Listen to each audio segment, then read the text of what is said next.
What if your sponsors are your current clients? What? Hold on. Okay, I like your reaction. You're already beating my objection. Are we gonna do it? Yes, We're gonna do it. All right, let's go.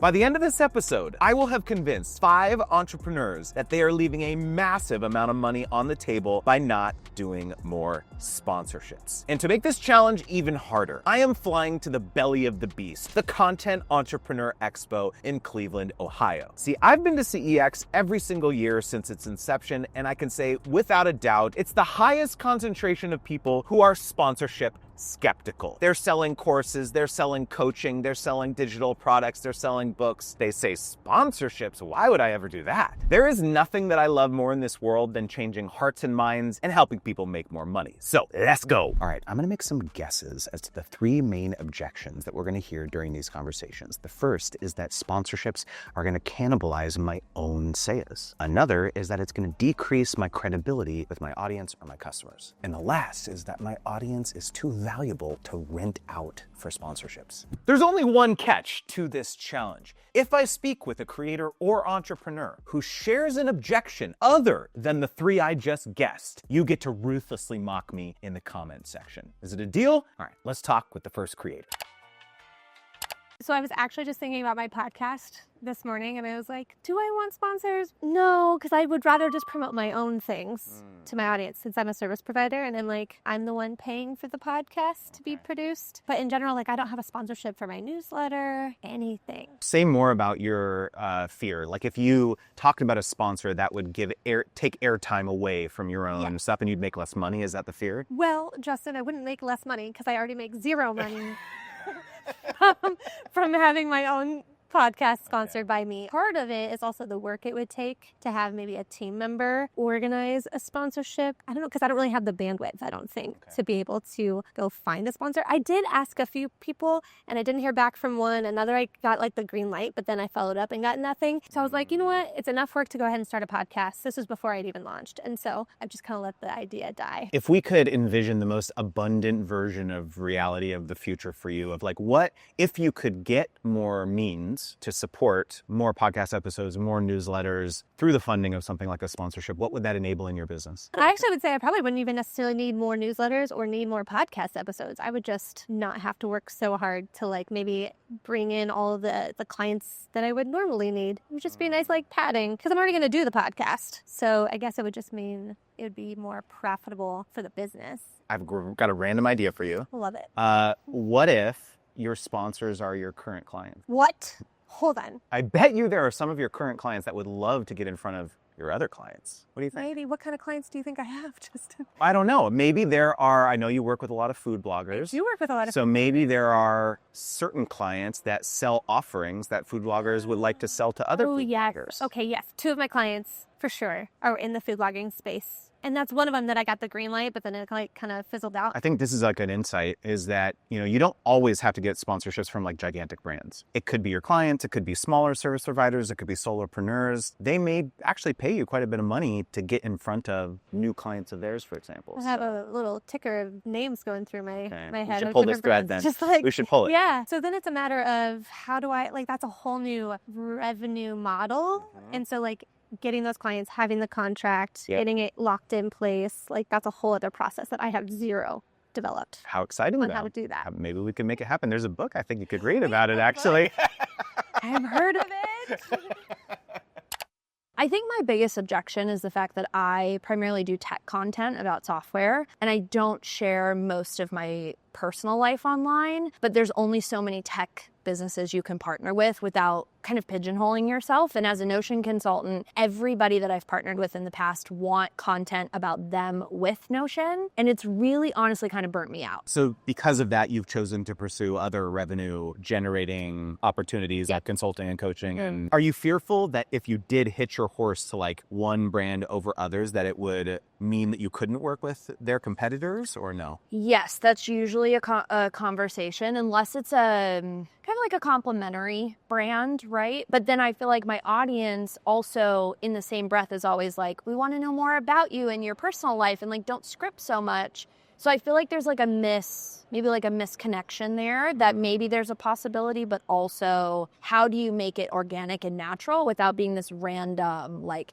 today's sponsor is blah, blah, blah, you know? So is that do you have a fear of like how your audience will react to, or is it like, oh, my audience is too I don't valuable think to it's the expose to audience. I them, think or- it's the brand. It is hard to think about, well, what brands, because I'm in a niche, you know, I'm like, oh, I can name, 20 brands right now, but maybe the masses have no idea about that brand. And I think that's another thing to think about is, do you want to be part of getting a brand up to that level? And I don't know if I want that level of responsibility unless I'm fully bought into the company. That's something that might be interesting to you. Yeah. So maybe it's not money that you're getting and that you're actually cash. Yeah. You're getting equity into something like Alice Right. Mushrooms or something, and you're Right. saying, hey, let me help you think through your content strategy. Right. Sponsorship and partnerships can look very different. Yeah. From brand to brand, from company to company. It doesn't always have to be about cash. Potentially there's, whether it's an in-kind affiliate relationship, commission-based thing, hybrid compensation where there's flat plus commission on the back end, Right. all the way up to equity/partnership type deals that you Yeah. can sign, where you are able to leverage your name, your likeness, your credibility to your audience, but also help the brand accomplish much more ambitious things. Right. And so broadening the perspective of what a partnership is, what a sponsorship is, Yeah. can be pretty exciting. Yeah. So tell me your main objection about doing sponsorships. I mean, I think there's a sense of sponsorships are kind of cheesy, right? Like you don't really get authentic content from it, that people are kind of doing it because they want a freebie of some sort.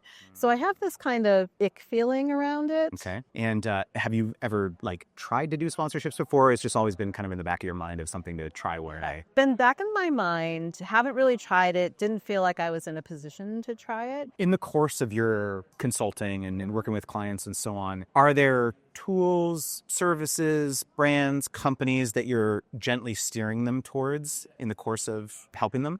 Yeah, I mean, there probably is. There's certainly either people that I've worked with, either other coaches who are doing things that aren't quite in my wheelhouse.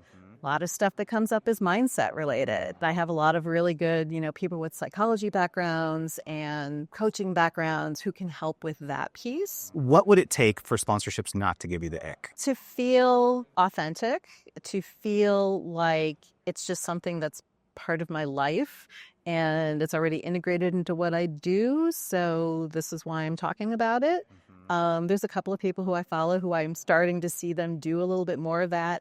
And at first I was like, Do you have any feeling as though, or worry that your clients or your audience would have that same reaction that you do to others? Or are they just like, oh my God, I can't believe Barbara's like doing sponsorships. Is that a fear as well? Sure, absolutely. And I think, and it's funny because as we're talking about this, it's also that same fear that my clients have about putting stuff out there. And it's like, someone is going to feel that way and you have to be okay with that. I think the really exciting and beautiful part about this whole process is that especially if you do more research on the challenges that your audience and your customers or your clients might be having, and using those insights to say, oh, I didn't realize they were having challenges with that. Yeah. Maybe I should go out and pitch that brand or that training company or that, consultant or whatever on getting in front of my clients or getting in front of my audience. It accomplishes all of those things, right? It's a win-win-win, right? It's like I'm making more money, which is great. And it helps, provide that kind of baseline level of financial means that I need. The company is excited because they get in front of like people who have,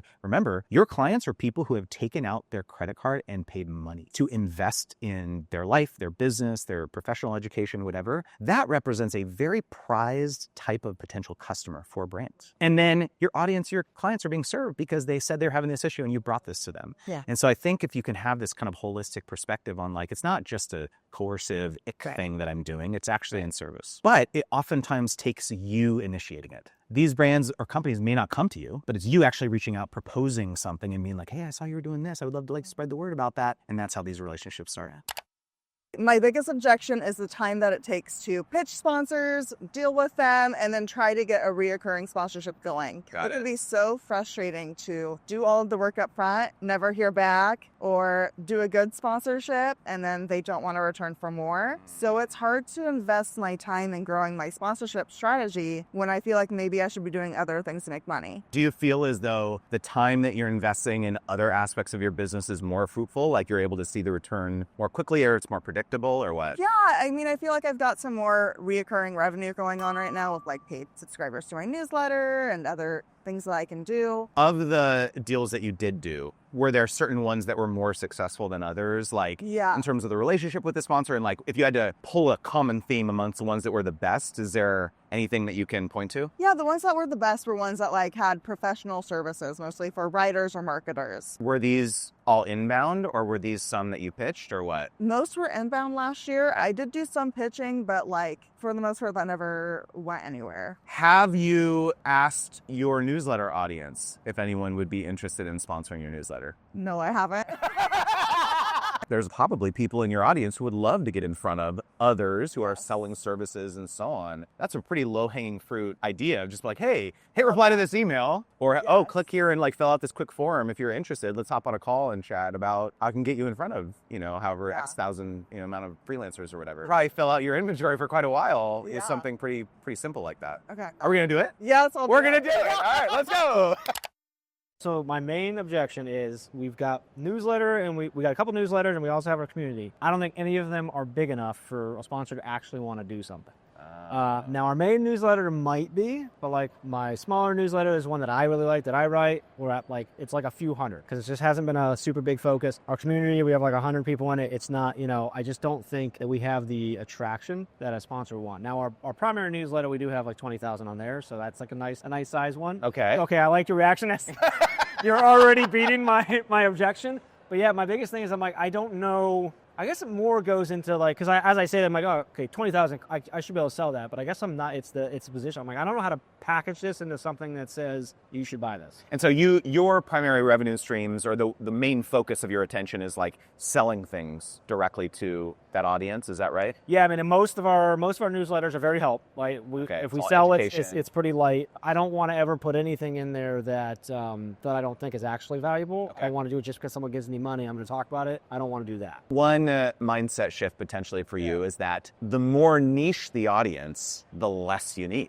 Right? So if you could think of a company that would want to get in front of 20,000 educators, let's say, that's actually really hard to find a distribution channel that is that concentrated. Well, it's interesting I was actually just as funny. I was talking with someone on one of our challenges about Canva, and we were looking at their page and the types of promotions they have. Yeah. And they give discounts to Canva Pro to educators. So like, have they ever run a campaign straight to educators about that? No idea. I don't know. Well, we could. Maybe that's like an interesting angle to potentially pitch them. Yeah. They may have never thought to like, oh yeah, maybe we should like run a campaign, whether that's a charitable kind of give back initiative, or it's maybe a priority for them to get their tools penetrated more in like education and so on. All right, so for an accountability mechanism, Yes. in 2 weeks, you're going to message me and you're going to tell me and you're going to say, here's the pitch that I've crafted for Canva, or here's the pitch that I've crafted for an ed tech company. Yep. What do you think, Justin? And we're going to hit send on this pitch. Okay, done. Committed? Deal.